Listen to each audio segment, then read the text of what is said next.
Hi everyone, for this video I'm going to do a focus tutorial on how I did Tiger's ear. So you typically see me work in small areas. I'll get that area 80% complete and then I'll move on to the next. But because I knew I wanted to make this a tutorial video, I have broken this down into my set layers. So this is the very first base layer, the one layer that looks absolutely terrible, and as I've said before, it looks like you painted it with your feet. It's totally normal for this stage to look terrible. Don't get disheartened. You have to go through this ugly stage in order to build up layers, to build up detail and to get that realistic look that you're achieving. So you'll see what I mentioned before in my previous acrylic tutorials, that Liquitex Basics is the paint that I prefer to use.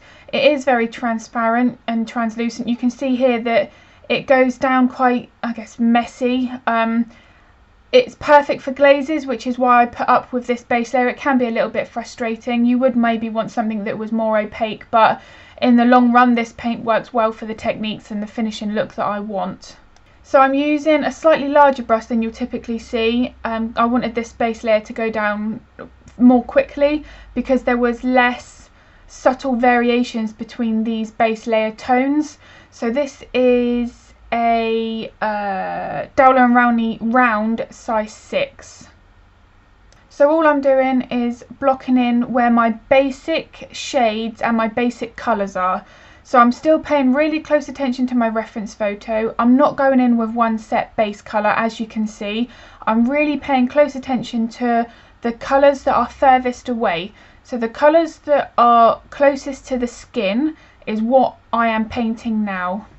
You need to try and ignore your reference photo in terms of looking at the detail. You need to try and break that photo down and ignore those very finer details and work with the shades that you can see underneath. If you were to try and paint these details that are closest to you, then you're not going to be able to create the depth in the fur, because you need to create that base layer, those darker tones underneath, in order to give you that foundation to add your details on top. So I'm still sticking with the size 6 round. It's a nice brush. I really like this brand. As I said before, I'm not overly fussy on what paintbrushes I use, but it's just a blocking in process and it looks terrible. But pay really close attention to your reference photo. I haven't gone with one set brown here. I'm still paying close attention to those variations in the colour and the tones, the light brown and the dark brown.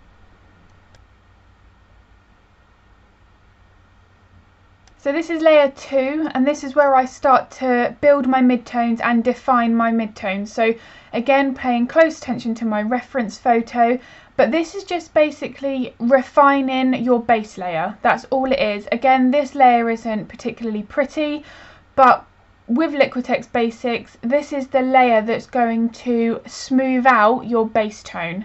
So it makes it more opaque, it makes it appear like you can't see the layer underneath as easy. So that very first base layer, you can still see part of my background, and that's just because it's more transparent, as I say.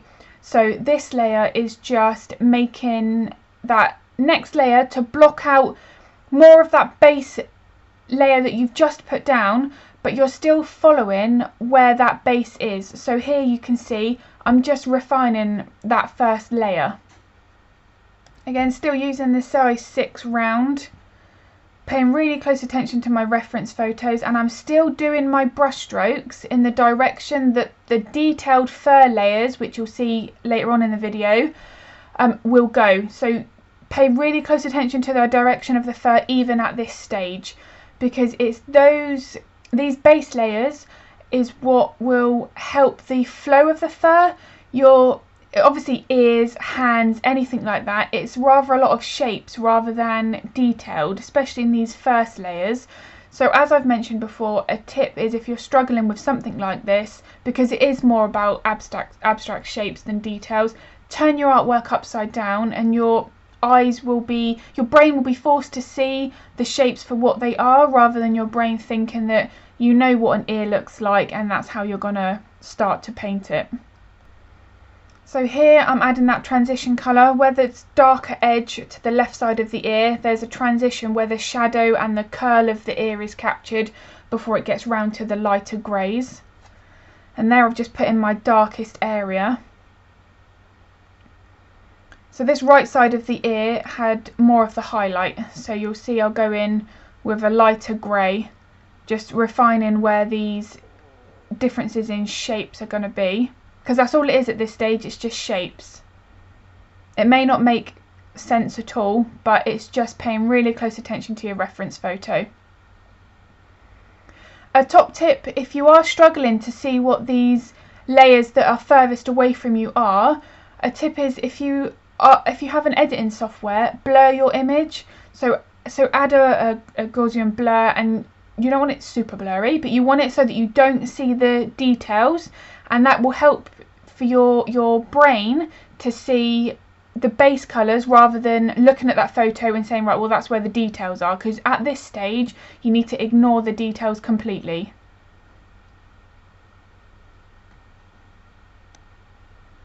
So here, just refining where my lighter areas are, still with the same size 6, because if you roll the paintbrush as you're loading the paint onto the brush, you can still keep a nice fine point. And as you can see, I've got glassine under my hand again, and that's purely so that I don't lean on the artwork. I don't want any of the oils in your skin coming into contact with the canvas at all. Same with pastels or any surface that you're working on. So this is the base details. Now what I mean by base details is you're still not wanting to paint the detail that is closest to you, the fur that you can touch first. This base detail is the fur that is next up from the skin. So at the moment, the shades and base layers that I've put in are the foundations for the fur. There's no detail there at all. So this is the very first layer. If you were to separate your dog's fur, it's the fur that is in contact with the skin first, not the very top.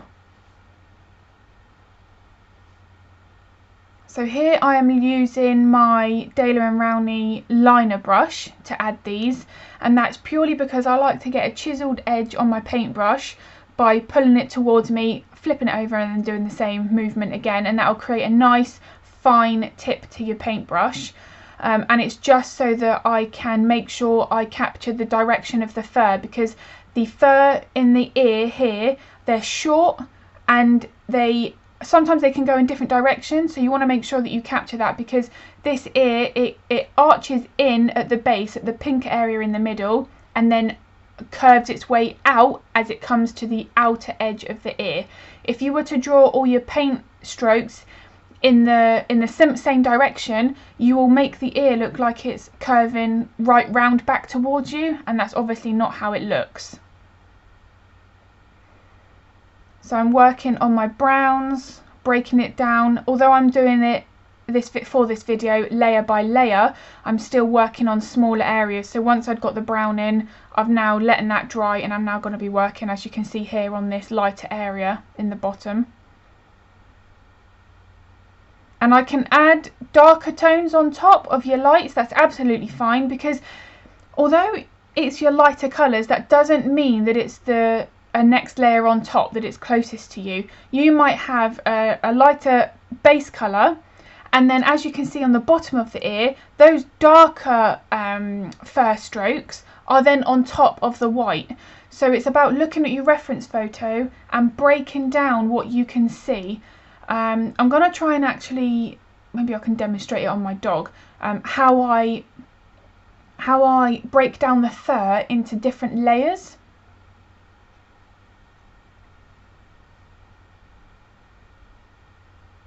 So it's a really similar process, all layering, building lights to darks. So this is where I start to add details that's slightly more closer to you, the detail and the first strokes that you can notice.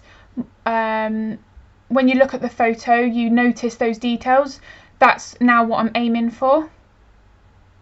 So I sort of do 2 to 3 detailed layers and then go back with my finer layers, which you'll see a little bit further on in the video.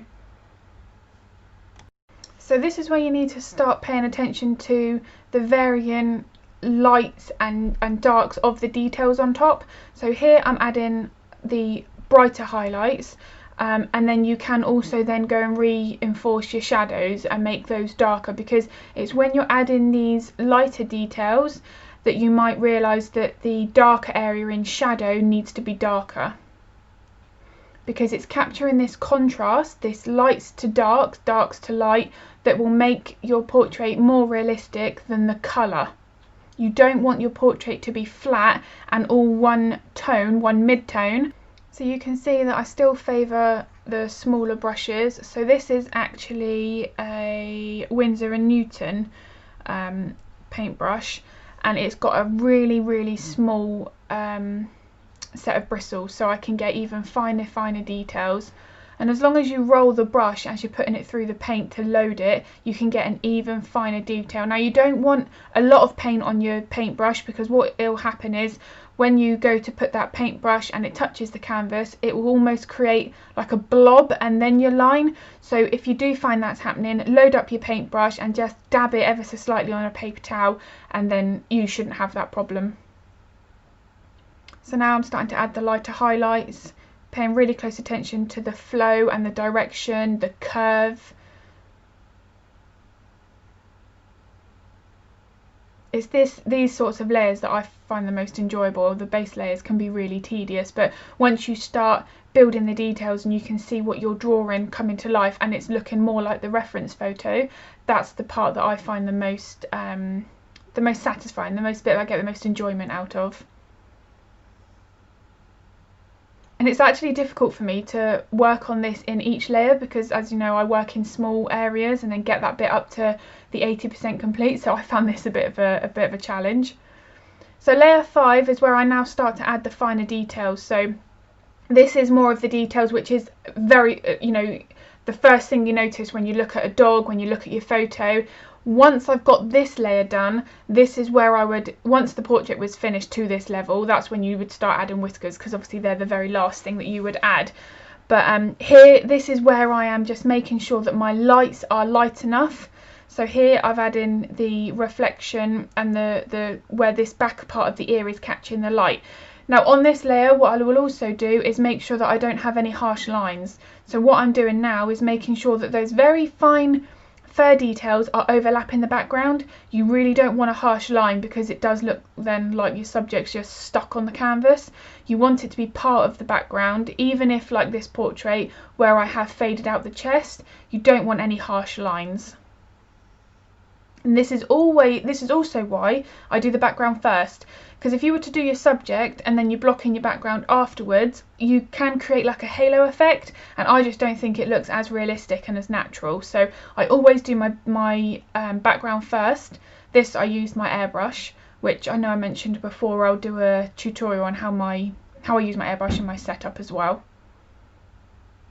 So here I'm just adding some darker details just to separate where the fur there changes direction all of a sudden. So this part of the ear, you may think it doesn't actually make much sense, but it's because the fur changes in all directions, so it's almost like it spirals on itself. So pay really close attention to your reference photo and make sure you capture those subtle differences in where the fur sits and the direction that it travels. So this was the layer. So this is the very final layer, and this is just where I'm tweaking things really. Step back from your canvas, have a look at it, and that's when you'll notice. Another tip is take a photo of it, because you'll quite often notice things that you need to tweak and that you need to change once you've taken a photo and you're looking at something else as opposed to your artwork, and then you can go and make those changes back to your canvas. So these are just me refining things, adding the very subtle details.